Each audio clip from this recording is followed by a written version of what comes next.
Hey World of Heroes, I'm Danny Danger. Now I love Jen, and I love Diana. I also don't appear to have been recently released from some sort of all-girl underground fight club, so I think I'm of sound mind to say that it doesn't take a lasso of truth to see that your She-Hulk vs. Wonder Woman episode needs a mistrial.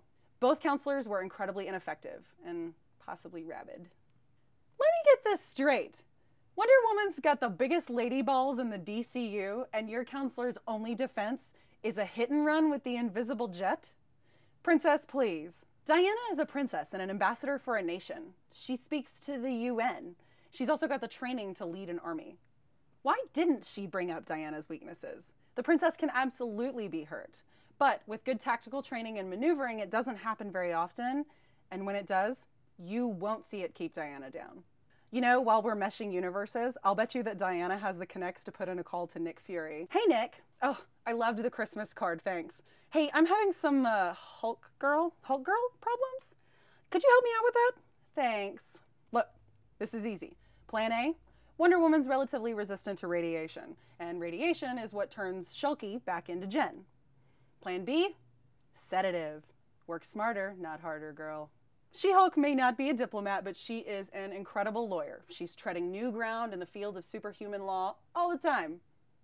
Obviously not in this trial. Honey, fight stats are irrelevant here. Size may matter, but it's not a determining factor in the superhero world. Besides, Diana may be only 5'11", but my favorite version of her was drawn by Darwin Cook, and she can still count the hairs on top of Superman's head, and that's good enough for me.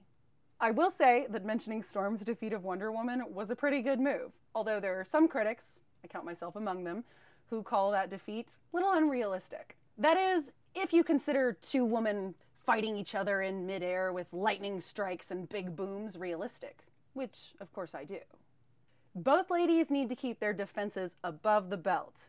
Jen, your sex life was a threat to Avengers Mansion's security. And Wonder Woman, don't get all uppity. Nobody's forgotten your bondage phase. The bottom line is Counselor Walters just doesn't have the wisdom to back up her expansive strength, and therefore she's not maximizing her full potential. Diana is smart, she's capable, she's a great fighter, she's a great tactician. I think that she could keep Shulky busy long enough to come up with a plan to keep her down for good. I just think Jen's out of her league. She-Hulk can do the longest keg stand ever. We all have our strengths. Judge Hall, Generalissimo, I rest my case. I actually came across Nerdosaurus Rex's blog where he talked about the perfect DC Marvel mashup being Wonder Woman and Cap. And I have to say I love this idea. I think it would be a great fight because no matter who won, I would be totally pleased with the results because I think those guys are perfectly matched. Thanks again to Austin Books and Comics for letting us shoot in their beautiful store as always. Make sure to like this video and subscribe if you'd like to see more.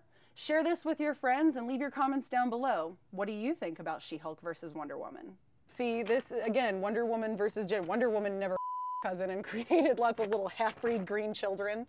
I'm very excited to see where our intergalactic ladies end up in Womanthology Space #2. And, of course, I'm going to pick up Brian Azzarello's Wonder Woman #13, see her make a deal with the gods.